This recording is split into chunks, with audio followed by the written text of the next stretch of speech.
Chicken biryani. সাদা তেল, তেজপাতা, পেঁয়াজ, আদা, রসুন, কাঁচা লঙ্কা, গরম মশলা বাটা, ধনে, জিরে, হলুদ গুঁড়ো দিয়ে মশলাটি একটু ভেজে নেব।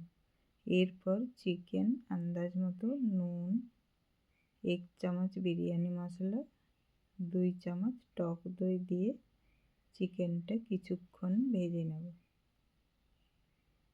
চিকেনটা ভাজা ভাজা হয়ে গেলে তার মধ্যে ভেজে রাখা আলু, 2 কাপ জল দিয়ে নেড়ে চেড়ে ঢাকা দিয়ে চিকেন সিদ্ধ হওয়া পর্যন্ত রান্না করব।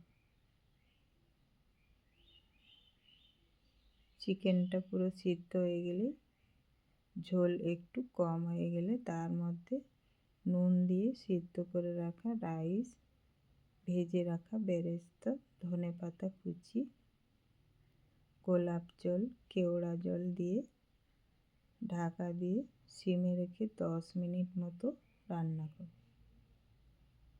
10 মিনিট পর ঢাকনা খুলে নেড়ে চেড়ে নামিয়ে নেব। তাহলেই সব থেকে ইজি চিকেন বিরিয়ানি রেডি।